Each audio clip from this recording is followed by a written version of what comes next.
मौसम बड़ा खुशगवार था। आसमान पे हल्के बादल छाए हुए थे। सूरज की किरणें पहाड़ों के दरमियान बने ग्लेशियर के पीछे से झांकती दिलकश नज़ारा पेश कर रही थी।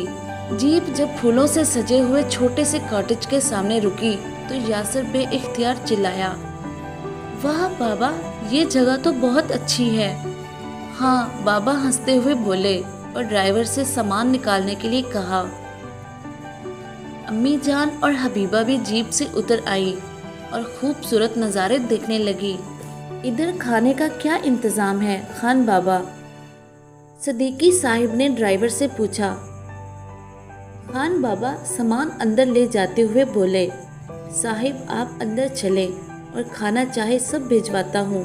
कॉटेज नुमा छोटे छोटे से ये घर यहाँ रहने वाले मुकामी लोगों के हैं।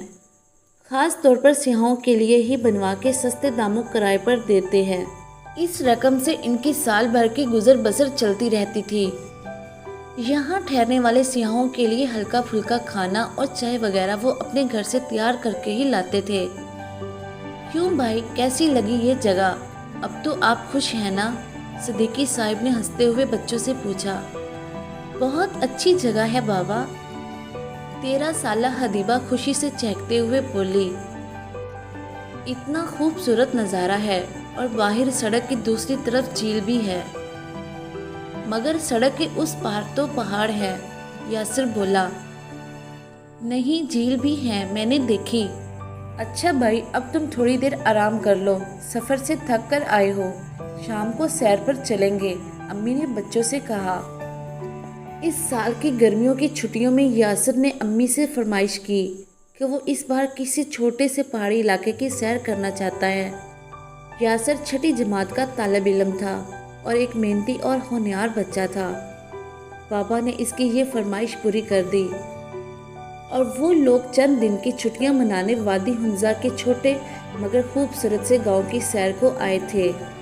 शाम को वो लोग आराम करके उठे तो एक मकामी शख्स शाम की चाय और बिस्किट वगैरह लेकर इनकी खिदमत के लिए आ गया। शायद इसी आदमी ने इनको ये घर किराए पर दिया था। उसके साथ 8-9 साल का एक बच्चा भी था जो खाने की ट्रे उठाए खड़ा था।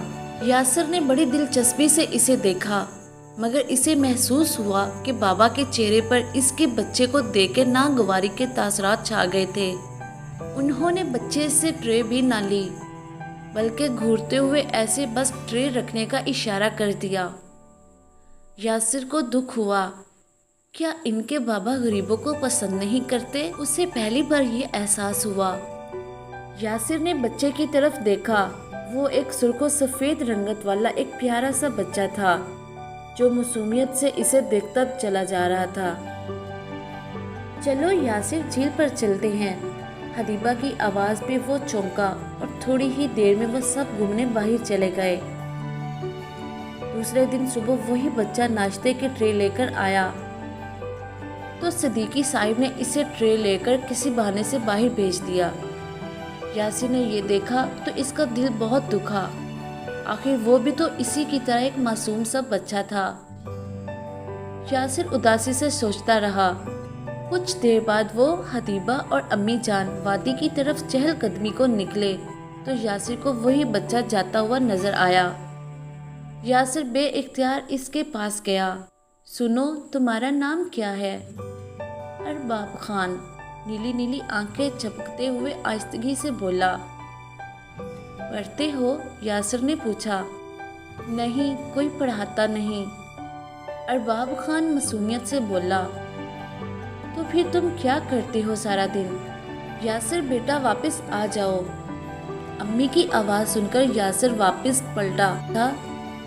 इसका दिल चाह रहा था कि वो अरबाब खान की किसी तरह मदद करे, कुछ पैसे या फिर इसके वो कपड़े जो इसने कम ही पहने थे।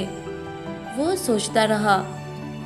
वो वापस घर आए तो बाबा अरबाब खान के वालिद से बातें कर रहे थे। इतने छोटे बच्चों से आप काम करवाते हैं, इनकी तो अभी स्कूल जाने और खेलने कूदने की उम्र है। सदीकी साहिब अफसोस से कह रहे थे। बस जी, हम मजबूर हैं साहिब, हमारी कमाई इतनी नहीं होती कि हम बच्चों को पढ़ा सके। और صدیق صاحب بات کاٹ کر بولے، میں آپ کے بچوں کی پڑھائی کے سارے اخراجات آپ کو دے رہا ہوں، آپ اپنا رابطہ نمبر بھی مجھے دیں تاکہ ان معصوم بچوں کی تعلیم میں کبھی رکاوٹ نہ آئے۔